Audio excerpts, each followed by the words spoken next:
అండి ఉత్సవాయి మండలం కన్నెబిడు విలేజ్ మాది.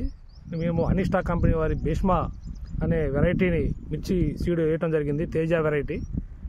ఈ వెరైటీ మొట్టమొదటి నుంచి కూడా అన్ని రోగాలకి, ముడతలు కానీ, తెగుళ్ళు కానీ, నల్లి కానీ అన్నిటిని కూడా తట్టుకునే గుణం ఉంది విత్తనానికి. విత్తనం కూడా బాగా చిక్కన కాపు, కింద నుంచి బాగా 3 అడుగులు హైట్ వరకు పెరిగింది. మంచిగా కాసింది. ఫస్ట్ కటింగ్ కూడా వేయటం జరిగింది. ఈ ఫస్ట్ కటింగ్ కూడా ఎండుకాయ కూడా మంచిగా బ్రహ్మాండంగా ఉంది. తాలు అనే మాటలే, తాలు చాలా తక్కువ. మరి మంచి వెరైటీ కాబట్టి రైతు సోదరులందరూ కూడా మరొకసారి చూసుకొని రాబోయే రోజుల్లో మరి ఎక్కువ దిగుబడి వచ్చే విత్తనం కాబట్టి భీష్మాని వేసుకోవచ్చని నేను రైతు సోదరులకి విజ్ఞప్తి చేస్తాను. వైరస్ అలాంటివి ఏమి లేవు? నో వైరస్ లేదు, దొప్ప లేదు, నల్లిని తట్టుకోగలిగింది.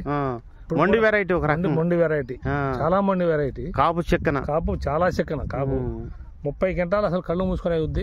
30 పైన ప్లస్ కోసం చూస్తున్నాం. అసలు వ్యవసాయం అనుభవం లేని వాళ్ళు కూడా పెట్టుకోవచ్చు వెరైటీ. ఎప్పుడు కాసిందో కూడా తెలవకుండా కాసింది అనమాట.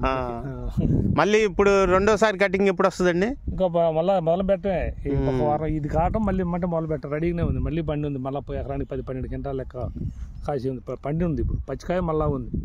3 కటింగ్లు 4 కటింగ్లు వస్తాయి. ఈయన అప్పారావు గారు అని ఉభయ రాష్ట్రాల్లో అందరికీ సుపరిచయం అండి. ఎమ్మెల్యే క్యాండిడేట్గా కూడా కన్స్ట్రక్షన్ చేయడం జరిగింది అప్పుడు జగ్గయ్యపేట కాన్స్టిట్యూషన్ నుంచి. ఈయన మంచి అనుభవం ఉన్న పెద్ద రైతు. ఈయన ద్వారా ఉభయ రాష్ట్రాల్లో కూడా రైతులు ఈయన చేసిన అనుభవము, చెప్పిన దాన్ని బట్టి, కంపెనీ మీద ఉన్న నమ్మకం బట్టి కాయంతా కూడా ఆయిందేను. ఆరుదల డ్రై అవుతుంది. ఒక పక్కన కళ్ళల్లో ఆరబోసేసి వచ్చే కాయ వచ్చినట్టు ఎండబెట్టి ఒక పక్కన ఏరిస్తూ ఉన్నారు. ఈయన మంచి మిర్చి మీద మంచి అవగాహన ఉంది. లాస్ట్ ఇయర్ ఈయన ఎక్కడో తెలుసుకుని వెళ్ళటం జరిగింది. ఎక్కడ తెచ్చారండి ఇతను? ఎక్కడ చూశారు? ఖమ్మం జిల్లాలో ఒక చోట చూసామండి, రైతు దగ్గర చూసి అది కావాలని పట్టుబట్టి దాన్ని తీసుకోవడం జరిగింది. 2 కేజీలు తెచ్చాం. మా బ్రదర్ నాయ గారు కొంచెం రైతులు 2-3 రైతులు కూడా ఇచ్చాం. వాళ్ళు కూడా ఇలా హ్యాపీగా ఉన్నారు, బాగుంది అన్నారు. నెక్స్ట్ ఇయర్ రైతులు ప్రతి ఒక్కళ్ళు కూడా దీనిపైనే దృష్టి ఉంది. ఇప్పుడు ఈ సంవత్సరం హై ఈల్డ్ వచ్చిన విత్తనం ఏంటంటే భీష్మ. బాగుంది, చాలా బాగుంది. వేరే రకాలన్నీ వైరస్కి, నల్లికి తట్టుకోలేక మెలసుకుపోయినాయండి.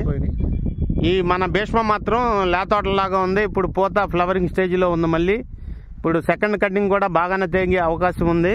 కాబట్టి యావత్ రైతు సోదరులు ఉభయ రాష్ట్రాల్లో ఈ మన భీష్మ వెరైటీని వేసుకుని దిగుబడులు సాధించాలని అప్పారావు గారు తన మాటగా కోరుతున్నారు. కాబట్టి ఆయన ఇంకా రైతులకు ఇచ్చే మీరు సలహా ఏంటో చెప్పండి సార్. రైతులకు ముఖ్యమైన సలహా బట్టి ఇప్పుడు నల్లిని మాత్రం ఇక నల్లి పోదు, మళ్ళీ రాను ఉధృతం అవుద్దు. కాబట్టి మిర్చి వేయాలనుకున్న రైతు, మిర్చి వేయమని నేను చెప్పట్లేదు, ఎందుకంటే గిట్టుబాటు కావట్లేదు. మిర్చి వేయాలనుకున్న రైతు ఖచ్చితంగా విత్తనాన్ని ఎంచుకోండి. ఇప్పుడు ఉన్న మా పాత విత్తనాలు అంటే ఏ కంపెనీ అయినా పాత విత్తనాలు ఈరోజు నల్లిని తట్టుకోవట్లా. నల్లిని తట్టుకునే విత్తనం, దొప్పని తట్టుకునే విత్తనం చూసి ఎంచుకోమన్నాం. అదే అనిస్టా వారి భీష్మాని దయచేసి వేసుకుంటే రైతు సోదరులు కొంత లాస్ పోకుండా లాభాల్లో ఉండగలుగుతారని ఆశిస్తాను. Okay, thank you sir, thank you. చూసుకోండి సార్, మీరు కూడా కళ్ళం మీద కాయ ఉంది, యమా డ్రై వచ్చింది, రంగు కూడా ఏం తగ్గలేదండి. తాలు శాతం కూడా ఎంత శాతం ఉండొచ్చండి? 1% కూడా తాలు శాతం లేదంటున్నాడు ఆయన.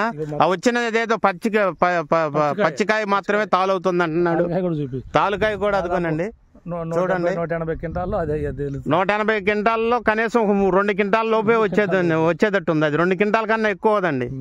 చూడండి, కాబట్టి ఇలాంటి హైబ్రిడ్ వేసుకుంటే కనుక మీకు ఎట్టి పరిస్థితుల్లో కూడా దిగుబడులు తగ్గవని కంపెనీ యాజమాన్యం ఇలాంటి హైబ్రిడ్ ఇచ్చినందుకు వారికి మరొకసారి ధన్యవాదాలు తెలుపుకుంటూ విరమిస్తున్నాం. Thank you sir. ఓకే అండి.